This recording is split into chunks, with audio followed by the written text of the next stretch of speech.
Amigos y amigas, soy el profesor e investigador maipucino Francisco Díaz. Bienvenido y bienvenida a un capítulo más de 15 minutos de cultura. Y en esta oportunidad entrevistaremos a un invitado de la casa, al historiador maipucino Camilo Montalbán Araneda. Bienvenido, don Camilo, a 15 minutos de cultura. Buenas tardes, Francisco. Un honor estar en su programa conversando sobre la patria chica, su patria, Mi Maipú. patria. De hecho, yo creo más en la República Independiente de Maipú que en Chile. Sí, yo también. Don Camilo, habíamos tenido una entrevista podcast sobre a ese proceso histórico de Maipú, quizá un tanto geográfico, pero hoy vamos a hablar algo más entretenido, sobre algunos mitos que todavía aún persisten en nuestra identidad colectiva. Vamos a conversar, por ejemplo, el mito de las famosas 100 águilas, que algunos historiadores han mostrado como si fuesen grandes héroes de nuestra patria. Pero la verdad, ¿quiénes son las 100 águilas? Claro, la Cien Águila, incluso hay un libro de Luis Valentín Ferrada, que es un abogado historiador y que es descendiente del doctor Luis Ferrada de Maipú. Y tiene una visión conservadora, tengo entendido que estudió algunos años en la escuela militar. Entonces, ha dado bastante realce al grupo de cadetes de la Academia Militar, recién fundada, ¿no?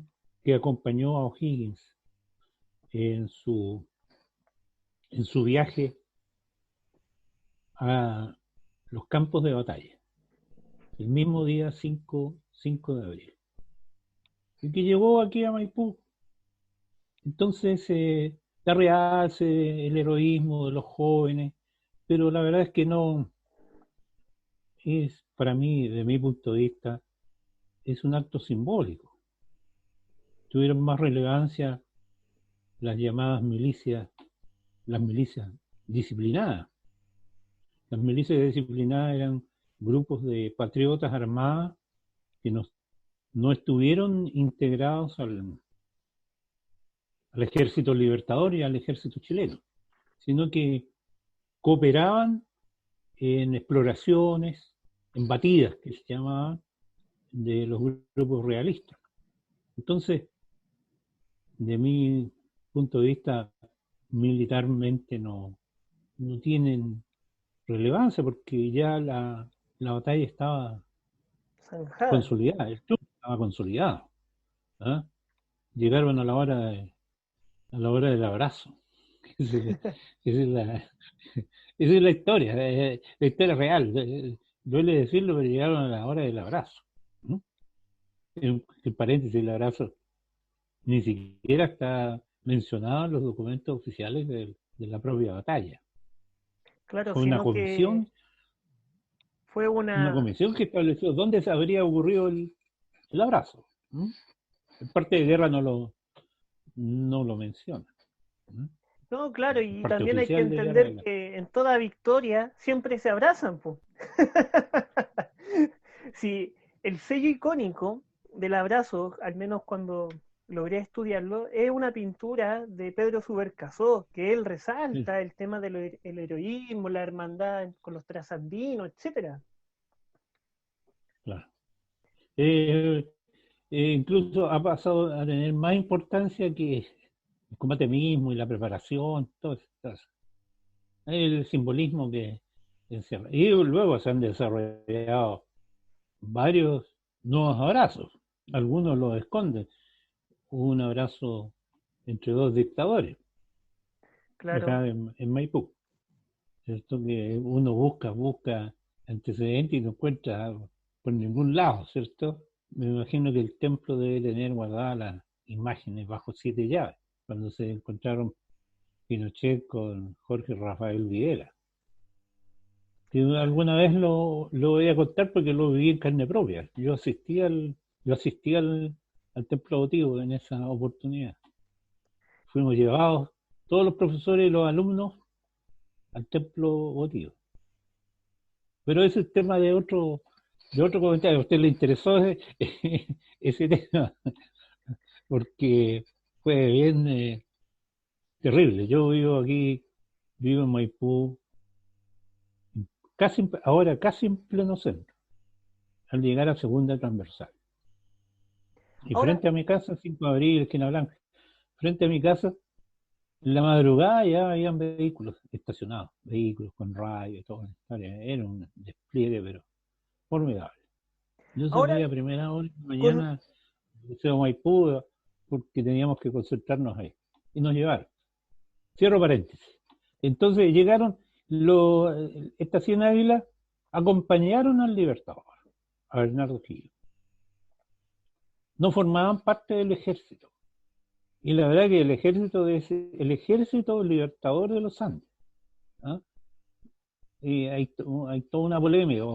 También pasó a llamarse el ejército, posteriormente pasó a llamarse el Ejército Unido de los Andes, porque este ejército libertador de los Andes acogió en su seno a los militares chilenos que fueron derrotados en Rancagua, al grupo de Bernardo Higgins. Y no acogió, por ejemplo, al grupo de Carrera, al general Carrera, porque optaron por una línea de trabajo. Entonces, las 100 águilas primero no participaron en las acciones. Porque ya San Martín estaba ahí en un cerrito, que ya no existe, frente al hospital. Ahí estaba mirando cómo terminaba la batalla en las casas de los espejos, donde está la Casa de la Cultura de Maipú. Entonces acompañaron al Libertador, pero más importante militarmente fueron los que acompañaron las llamadas milicias disciplinadas. Eran milicianos, no era ejército regular. Esa es la, pero usted sabe que la historia, la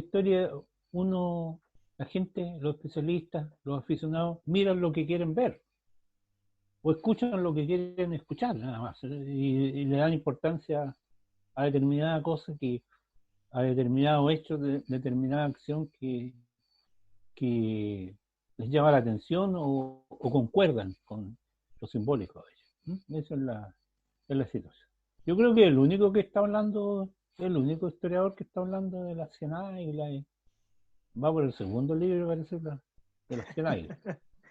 claro, una historia bastante, parece más novela que la misma fuente histórica. Claro. Don Bueno, Camilo, así va- funciona. claro, vámonos a lo que hoy día viene siendo lo que es, bueno, en Rinconada, ¿cierto? Donde estaban estas 100 águilas observando ya los últimos brotes de resistencia española, a la calle Portales. Todo maipucino piensa que se le colocó Portales por el ministro Diego Portales. ¿Cómo nace la calle Portales? No, sí, es un invento del municipio. Es un invento del municipio bajo la tutela del alcalde Roberto Sepúlveda. El alcalde Roberto Sepúlveda se dedicó casi pintoresco su labor histórica patrimonial.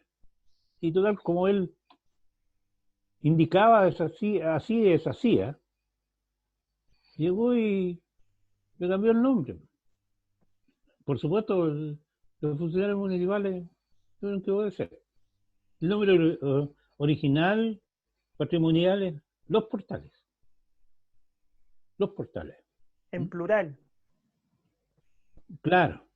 Incluso un poquito antes, cerca de Alberto Llon, hay un pequeño pasaje que se llama El Portal, que hace alusión a que ahí estaba una de las entradas del fondo de José Luis Infante, el Fondo Maipú, el gran Fondo Maipú, que tiene, la casa patronal de José Luis Infante, que tengo el honor de conocerla ahora, que está prácticamente en ruina, se ubica ahí en Avenida Sur. Avenida Sur, esquina de Pajarito. No sé si la conoces. Así es, sí, estaba Ese, prácticamente ese era el- abandonada. ese era sí, está, es que cuesta mucho mantenerla. Cuesta mucho, está en manos del pequeño Cotolenco. ¿Mm? Pero no había una mano piadosa de restituirla. Ahí Que, tenía la lechería al fondo. y que prácticamente Pero podría todavía están ser, los restos. claro, ¿Mm? podría ser patrimonial si la comunidad de Sí, Maipú sí. tuviese el reconocimiento. ¿Sabe que José Luis Infante se casó ya maduro con la señora Josefina Cuñas?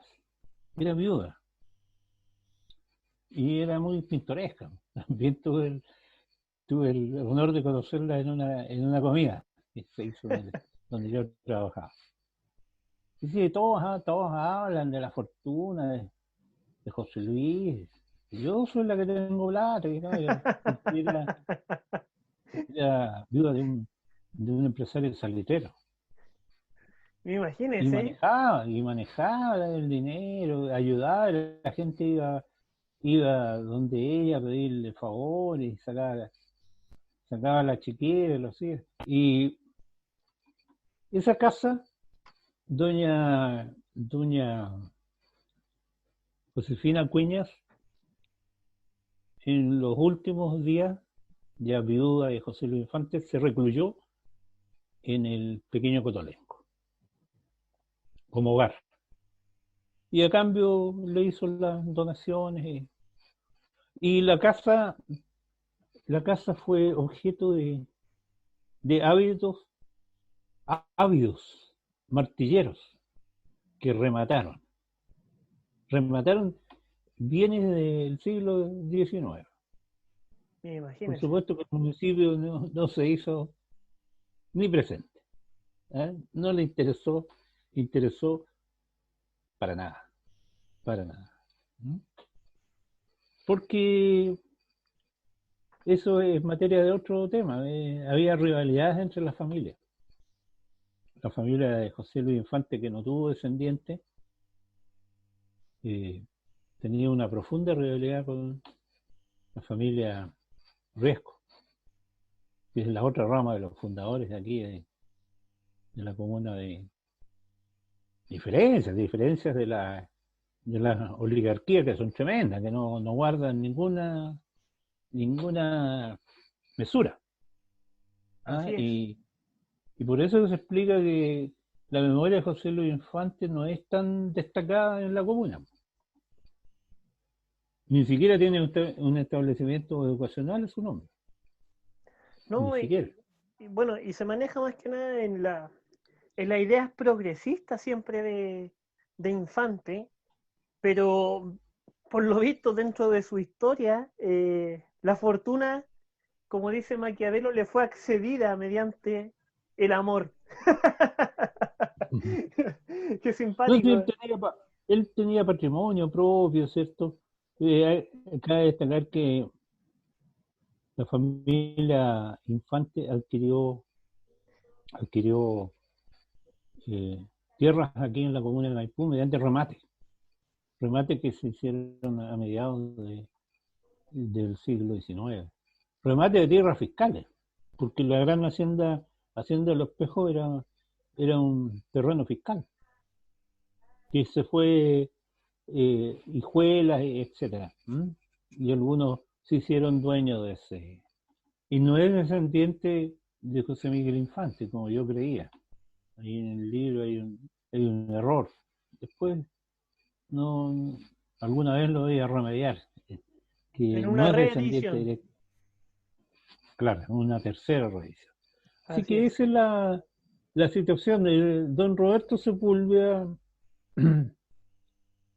comenzó a colocar el nombre de colegios y calles de personas relativas al culto evangélico, al culto evangélico. Incluso lo que hoy en día es el Liceo Nacional, originalmente es una obra de Germán Silva. Se iba a llamar el Liceo Javiera Carrera. Y posteriormente Roberto Sepúlveda quiso colocarle el nombre de uno de los precursores de la Reforma Protestante. Pero finalmente, como hizo convenio con el Instituto Nacional, su hijo estudiaban allá, el Instituto Nacional, él era apoderado del Instituto Nacional,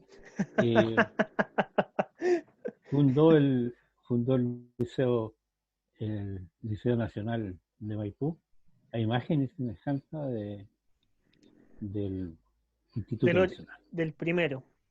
O del Claro. colegio carolingio, cuando era presidente de la corona española. Y entonces le cambió el nombre, admiraba a Diego Portales. No costaba nada en ver una camioneta y colocar Diego Portales. ¿Y qué le iba a decir? Que yo escribí la cosa, varios hablar, pero, tipos que no le importa un bledo. Pintó los otro récord Guinness que tiene don Roberto Sepúlveda, pintó los cañones. Pintó los cañones del monumento a los héroes, y es verdad, los pintó de verde. Sí, algún asesor le dijo que se verían más bonitos, pero imagínate, un esmalte verde. Claro, cuando son propios de conservación y Sí, bueno, uno se pregunta, bueno, ¿dónde está el Centro Nacional de Conservación y Restauración? No fue, el alcalde en ese tiempo no lo consultó para nada. Y son piezas únicas, históricas. O sea, ni un respeto al Ministerio de las Culturas.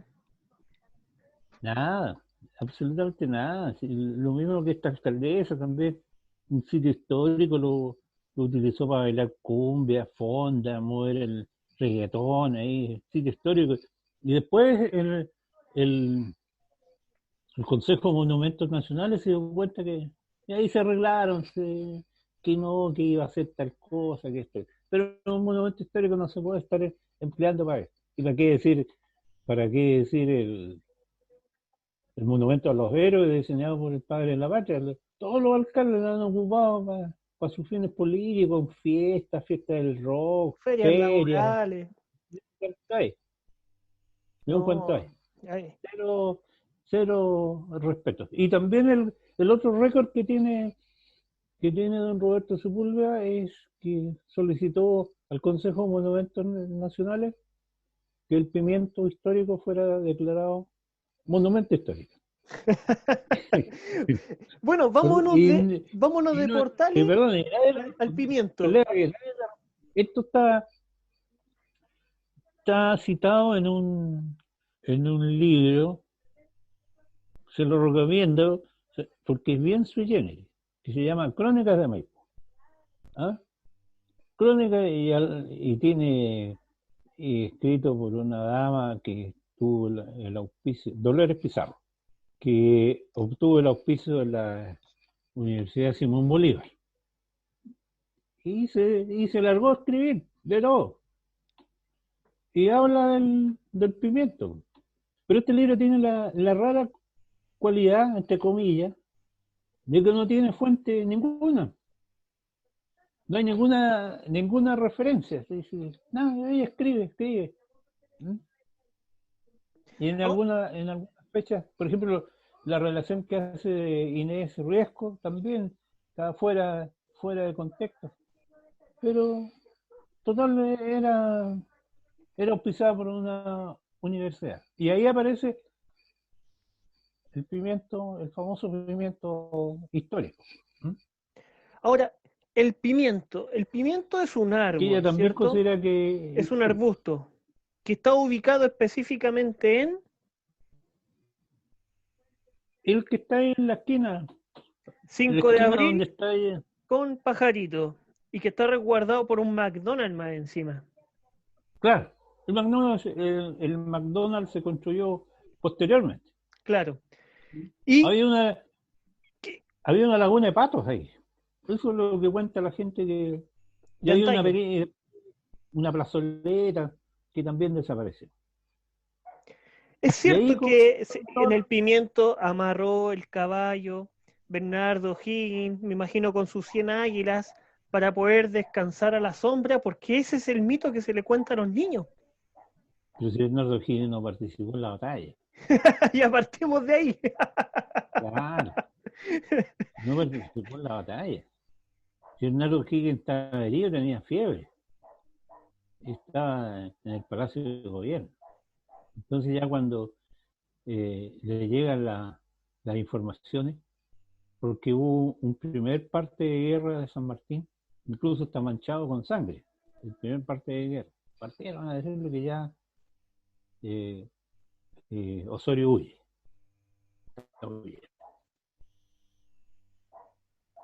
No, ahí tengo una transposición. Primero él se informa porque se siente el ruido de la batalla en Santiago.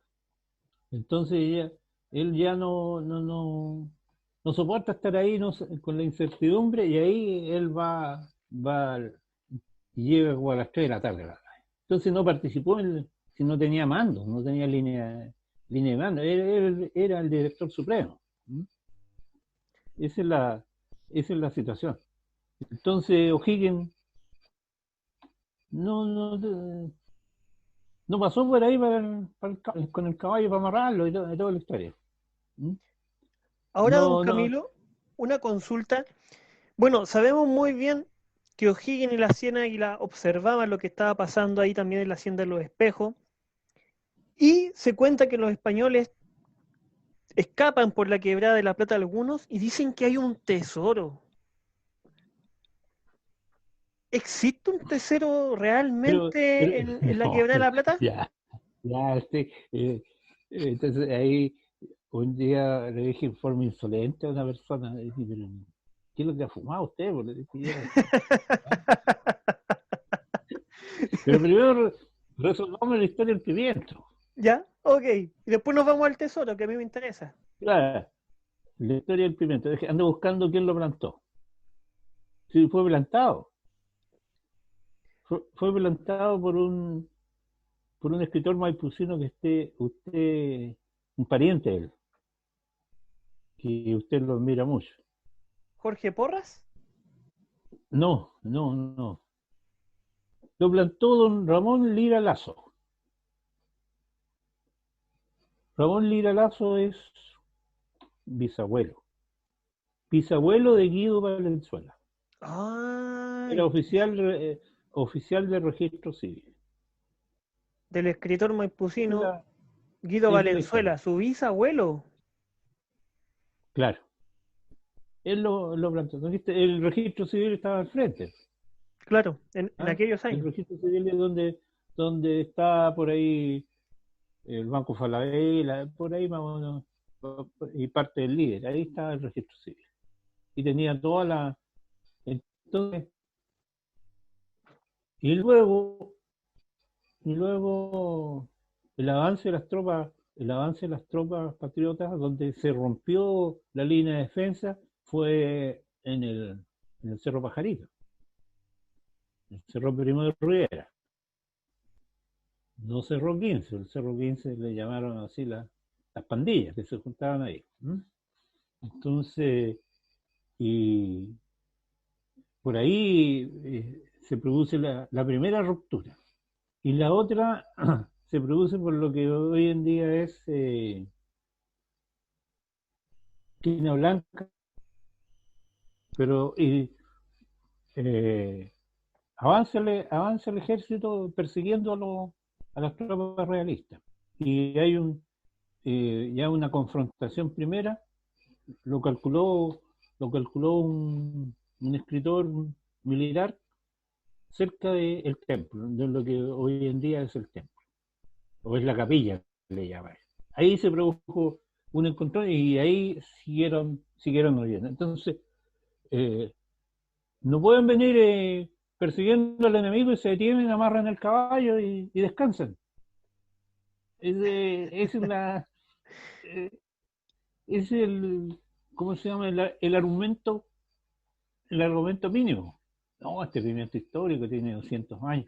Y tengo entendido que el SAC hizo hace como 20 o 30 años atrás, hizo un estudio 70 años. Bueno, y Guido yo entrevisté a Guido Valenzuela y le dije, bueno, ¿cómo la historia? Le dijo, no, lo plantó mi bisabuelo. Y calculaba que era comienzo del siglo XX. Entonces, se echa por tierra. Mire, ¿cómo será esta historia que hay una anécdota que un concejal, que ya no es concejal, hizo un discurso en el Consejo Municipal y habló del comino? ¿Qué está esto? Y el comino que está en la plaza. ¿No? ¡Ay, qué locura! Voy a dar solamente las iniciales del concejal. José Ruiz se llama. Así nomás. Entonces, ese el desconocimiento que hay de... Y bueno, ahora del tesoro. Siempre el alcalde Germán Silva hablaba que un tesoro, qué tesoro. Y, y estando yo en un grupo me preguntaron, ¿hay tesoros? Han encontrado cosas allá, claro, han encontrado armas y todo. Entonces se me ocurrió decir, pero no hay constancia de que haya escapado por la quebrada de la Plata. ¿Y dónde sacaste eso? Osorio viajó al sur.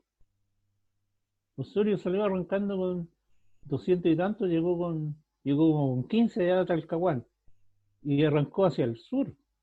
¿Por dónde salió? Habría salido por lo que es el Trebal. No sé si conoce el camino del Trebal. ¿Sí? Uno va a la Rinconada, hay un camino que va a la Quebrada de la Plata, que eso va a salir a Valparaíso, y Claro. otro que va el Trebal, que va a salir por Padre Hurtado, por ahí. Exacto, ese es el camino al Tregal. Entonces, de acuerdo a eso, por ahí habría escapado Osorio, y por eso no lo pillaron. Y por eso llegó al sur. ¿Ah? Entonces fue cerca de San Antonio, cerca de Bucalemo, siguió siempre por la costa, hasta llegar Talcahuano. ¿cómo se llama? Hasta el Jaguar.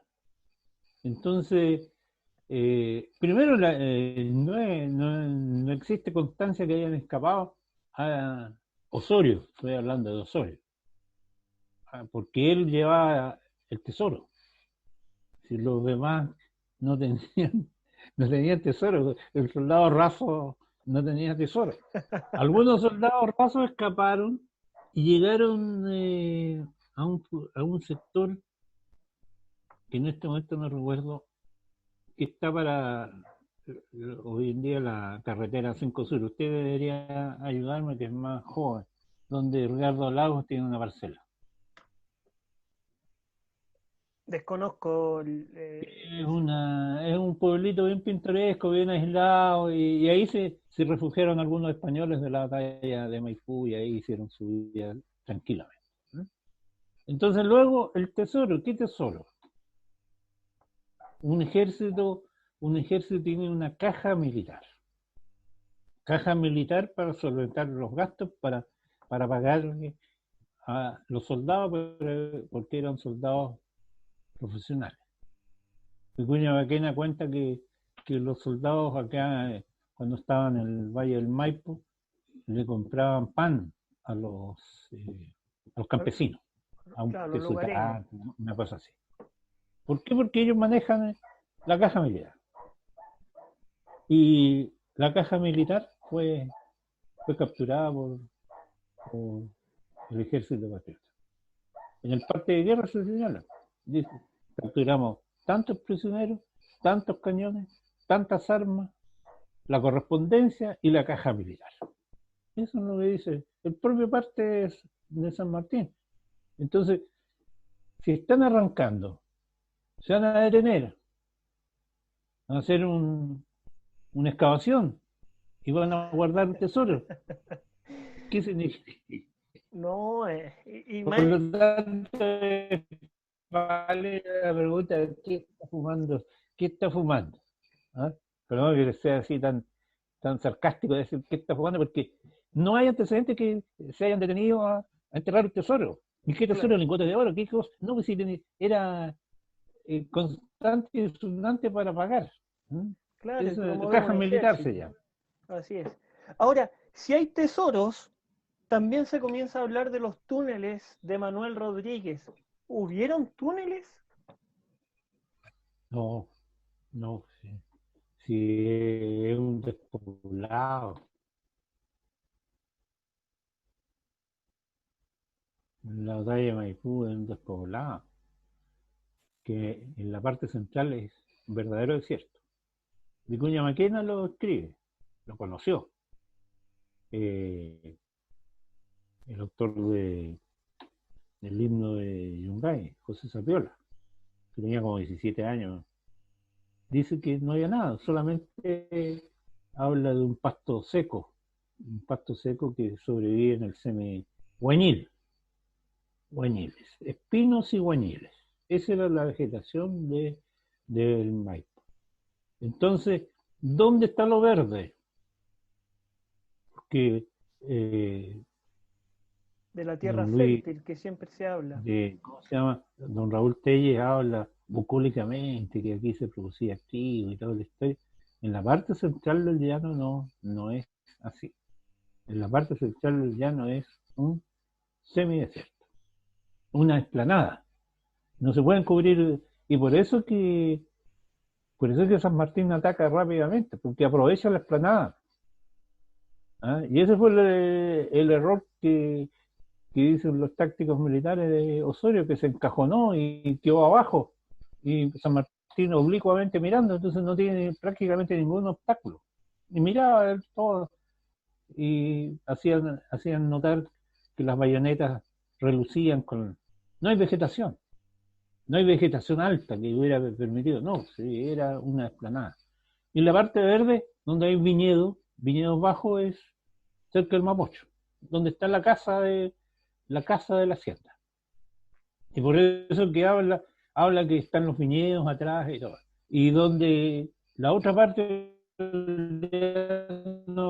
del llano de Maipo, que es verde, es eh, cerca del canal que construyeron los jesuitas para llevar agua a Calera de Tango. Por eso que, por eso que el ejército de San Martín, el ejército libertador, ¿dónde acampó? ¿Sabe usted dónde acampó? Acampó ahí ese fue el segundo movimiento. Acampó donde está la confluencia del camino de Melvilla con camino a Lonquén, donde hay empresas, Claro. donde Sector al industrial de sur, Maipú actualmente. al occidente, donde está el aeropuerto de Cerrillo. Ahí acampó y llegaba hasta lo que hoy en día es el líder. ¿Y por qué acampó? Porque había agua. Porque los jesuitas en el siglo XVII y XVIII hicieron obras de regadío para la gran hacienda de Calera de Tango. Esa es la situación. Entonces, eh, era un semidesierto, por eso que se tejen muchas historias de que el llano del Maipo había hechicería, claro, pero en la parte donde hay viñedos. ¿Mm? Claro. Y la otra sí, y la otra parte es los Rásoles. Aquí ahí había una casa, la casona patronal de los Rásoles, en la parte alta. Entonces los patriotas tomaron como hospital, porque el dueño que arrendaba esa parte de la hacienda, Fernando Rásuri, eh, había construido y tenía casa patronal y todo esto. Porque en ese sector habían eh, afloraciones de agua. Afloraciones de agua. ¿Mm? Don Camilo, Esa es la... vámonos ahora. ¿Qué pasó con los muertos de Maipú? ¿Los enterraron a todos? ¿A estos 2500 y algo de muertos? ¿Qué pasó Claro, realmente con los muertos? es una... Primero voy a contar la anécdota que llegó un profesor de la USACH que tenía un sistema científico para detectar cadáveres.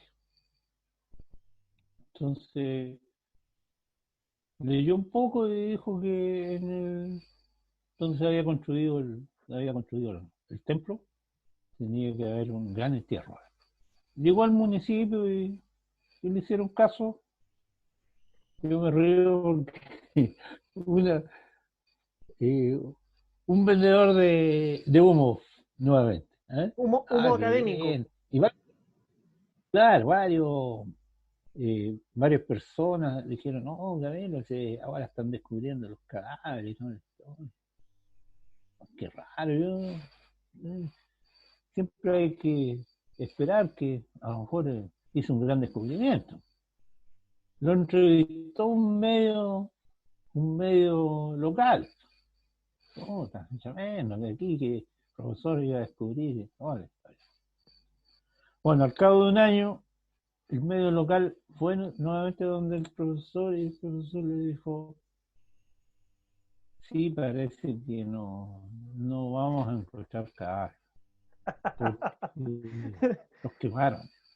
Es decir, recién seguramente había leído la obra de Vicuña Maquena, se llama La batalla de los llanos del Maipo.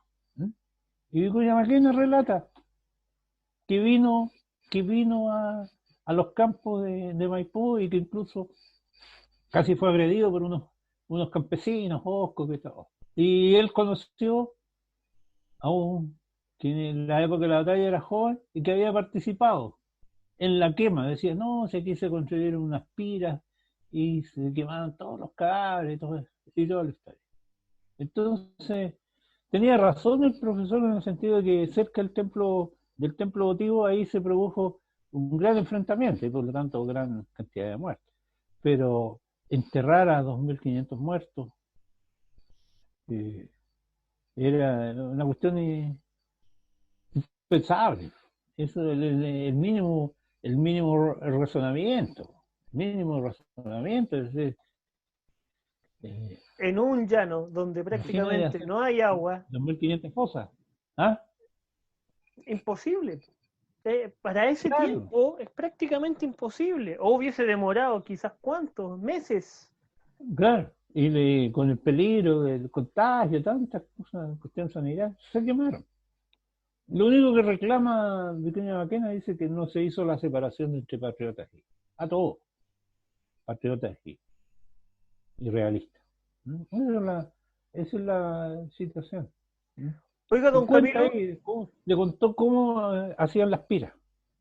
Que no sé, 2 o 3 metros en las piras y ahí colocaban los y cuerpos y los quemaban. Es decir, hicieron hornos crematorios al aire libre. Eso es y utilizaron las hierbas que existían, las hierbas desérticas, coirón y espino, que se prenden con gran facilidad, sobre todo el espino. Don Camilo, ¿y los prisioneros fueron liberados? ¿Fueron llevados a holocausto? ¿Qué pasó con los prisioneros?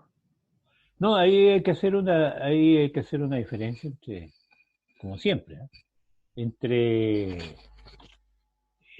la oficialidad y el cuadro, los soldados, la soldadesca. Entonces, los oficiales, los oficiales, realistas, fueron claro, llevados a una prisión de Argentina, San Luis. Y fueron tratados bien porque San Martín, sobre todo, conocía a Ordóñez. Y Ordóñez también era la francmasonería. Y San Martín también perteneció al ejército español. Por eso que no era militar aficionado, no era de verdad, militar por interés vocación. patriótico, sino que tenía conocimiento y tenía conocimiento de historia militar. Si la táctica que aplicó en la batalla de Maipú fue una táctica en general griego, atacar por los flancos. Entonces, el tipo es archipreparado, un genio militar. Y que digamos, se cuentan muchas farsas sobre la batalla de Maipú. Esa es la, es por, no sé, es por el afán patriótico, no sé, de meter cosas agregadas, casi yo diría casi pintorescas sobre el tema. Don Camilo, ¿y qué pasó con los soldados comunes, prisioneros?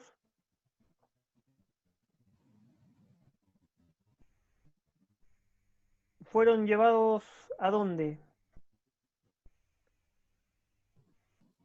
Ah, no, no, allá, no, fueron, hubo prisión militar y trabajo forzado. Paradójicamente lo utilizaron en el proceso de canalización del río Mayo. No existía el Sanjón de la Guada. Claro, en aquellos años. Claro, perdón, canalización del Canal San Carlos y del río Mapocho. Esa es la historia. Porque había las floraciones de agua en lo que se llama la aguada, lo que corresponde ahí cerca de, en la altura del puente Iquique, por ahí, porque ahí estuvo también radicado el ejército de patriota, en la Aguada. ¿Ah? Fue el primer campamento, porque estaba mirando, esperando que viniera del sur. Y en la Aguada había agua, por eso se llama. Bueno, los prisioneros fueron utilizados en la canalización del Mapocho del Mar. Y ahí va a surgir el Zanjón de la Aguada. Recién ahí las tierras de la parte central de la Hacienda de los Pejos adquieren valor tremendo porque hay agua, ¿ah? Y comienza a explotar. ¿Mm? Y además los prisioneros eran sometidos a un proceso de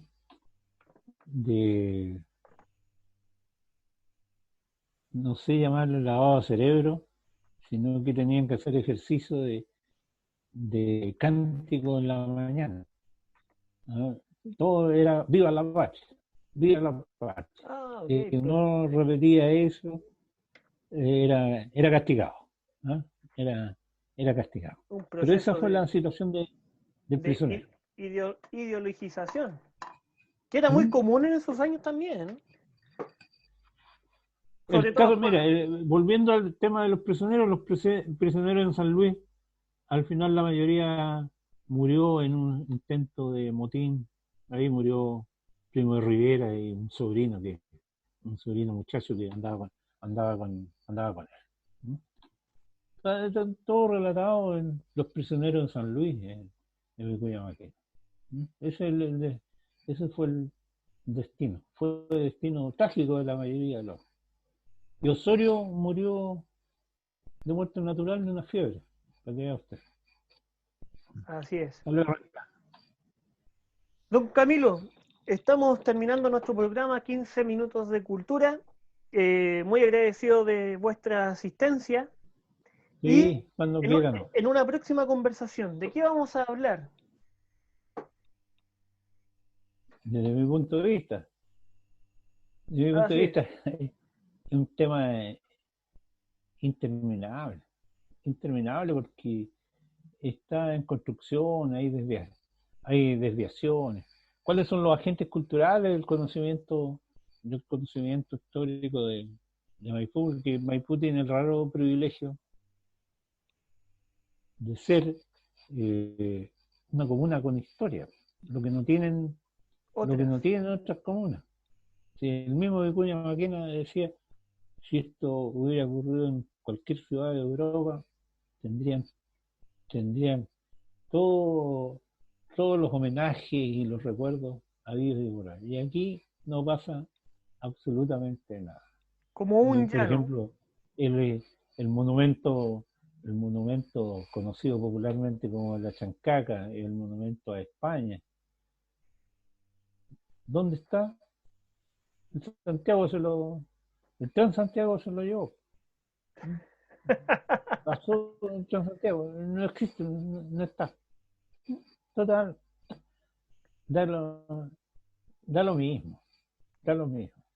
Y esto también está relacionado con el hecho que la formación de Maipú es una oleada sucesiva. Hay un núcleo, hay un núcleo principal constituido por la oligarquía terrateniente, siglo, siglo XIX, comienzo del XX. y luego viene la incorporación de las actividades propias derivadas de la agricultura, pero un poblamiento así bien estable y tranquilo. Pero luego comienza el proceso de urbanización. Años 80 y comienza a cambiar todo. Claro. Eh, Primero el proceso de industrialización, Claro, ¿ah?